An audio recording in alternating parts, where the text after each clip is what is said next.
So എല്ലാവർക്കും ഒരു നമസ്കാരം. ഇനി ഉപ്പും മുളകിലോട്ട് മുടിയൻ തിരിച്ചു വരേണ്ട കാര്യത്തിൽ ഏകദേശം കൺഫേം ആയിട്ട്, പക്ഷേ ഇനിയും ഒരു വർഷം വരെ നീണ്ടു നിൽക്കും. ഓക്കെ, അതിനിടയിൽ ഒരു ന്യൂസ് നിങ്ങൾക്ക് സൈഡിൽ ഇട്ടരോ. ഓക്കെ, സന്തോഷമുള്ളൊരു വാർത്ത പ്രേക്ഷകരോട് എനിക്ക് പറയാനുണ്ട്. നമ്മളെ ഈ ഉപ്പുമുളകിൻ്റെ ഷൂട്ടിംഗ് ഇന്നലെ ആരംഭിച്ചു. വളരെ നല്ല രീതിയിൽ ഷൂട്ടിംഗ് പോകുന്നു. അടുത്ത തിങ്കളാഴ്ച മുതൽ രാത്രി 7 മണിക്ക് ഫ്ലവേഴ്സിൽ ഉപ്പുമുളകിൻ്റെ 3ാം സീസൺ സംപ്രേഷണം ചെയ്ത് തുടങ്ങിയാണ്. ചില പുതിയ അവതാരങ്ങളൊക്കെ ഇതിൽ രംഗപ്രവേശം ചെയ്യുന്നുണ്ട്.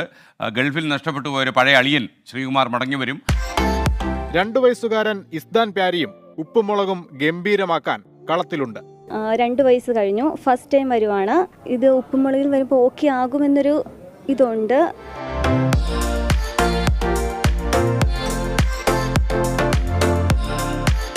പ്രത്യേക ഓഡീഷൻ വഴിയാണ് ഇരുവരെയും പരമ്പരയിലേക്ക് എടുത്തത്. നിങ്ങൾ ഈ ന്യൂസ് കണ്ടാൽ മാതിരി തന്നെ വേറൊരു ക്യാരക്ടറും കൂടി ഉപ്പുമുളകിലൂടെ വരുന്നുണ്ട്. ഇഫ്താൻ പ്യാരി എന്നൊരു കുട്ടി. ഓക്കെ, 2 വയസ്സുള്ളൊരു കുട്ടിയാണ്. അപ്പോൾ ഈ ഒരു കുട്ടിൻ്റെ കാര്യത്തിൽ ഇപ്പോഴൊരു ഡൗട്ട് ഉണ്ടായിരുന്നു. എനിക്ക് ആദ്യം തോന്നിയത് ഇത് കുട്ടുമാമൻ്റെ കുട്ടിയായിട്ട് വരുന്നതാണ്. ഓക്കെ, പക്ഷേ കഴിഞ്ഞ എപ്പിസോഡിനകത്ത് കുട്ടുമാമൻ്റെ കുട്ടിയായിട്ട് ഈ ഒരു ക്യാരക്ടർ വരില്ല എന്ന് കൺഫേം ചെയ്ത് പറഞ്ഞിട്ടുണ്ട്. Okay, episode കണ്ടവർക്കറിയാം.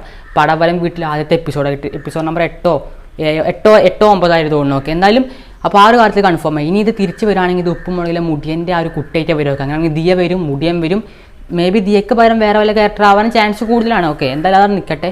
അപ്പോൾ മുടിയൻ്റെ കുട്ടിയായിട്ട് ഇത് വരാൻ ചാൻസ് വളരെ കൂടുതലാണെങ്കിൽ പോലും ഇനിയും ഒരു വർഷം നീണ്ടു നിൽക്കണം. ഓക്കെ, ഒരു വർഷം മുമ്പോട്ട് കഥ പോയാലും നടക്കത്തുള്ളൂ. കാരണം ഒരു വർഷത്തെ അഗ്രിമെൻറ്റ് ബിഗ് ബോസ് ആയിട്ട് മുടിയനുണ്ട്. അപ്പോൾ ഫ്ലവേഴ്സിന് ഒരു പരിപാടിയിലും മുടിയന് പങ്കെടുക്കാൻ പുറത്തൊരു വേറൊരു തരത്തിലുള്ള ഇൻ്റർവ്യൂസൊന്നും പങ്കെടുക്കാൻ മുടിയന് സാധിക്കത്തില്ല. ഓക്കെ, അപ്പോൾ ഏകദേശം കാര്യങ്ങൾ കൺഫേം ആയല്ലോ. ഇനി മുടിയൻ വരികയാണെങ്കിൽ തന്നെ ഇപ്പോൾ ഉള്ള കഥ അങ്ങനെ വലിച്ചു നീണ്ട ഒരു വർഷം വരെ അവർക്ക് പിടിച്ച് നിൽക്കേണ്ടിയിരിക്കും. പക്ഷേ അതിൽ എനിക്ക് തോന്നുന്നത് നടക്കും. കാരണം ഇപ്പോൾ വരുന്ന പുതിയ ക്യാരക്ടേഴ്സൊക്കെ വേറെ ലെവലാണ്, ഒരു രക്ഷയില്ല. അപ്പോൾ അഭിപ്രായം കമൻറ്റ് ചെയ്യാം. മുടിയൻ്റെ കുട്ടി ഒരുപാട് ആഗ്രഹമുണ്ട്. മുടിയൻ തിരിച്ചു വരുന്ന ആഗ്രഹമുള്ള ഒരു വീഡിയോ മാക്സിമം ലൈക്ക് അടിക്കുക, ഫ്രണ്ട്സിന് ഷെയർ ചെയ്തോളും. ബൈ. ഓക്കെ.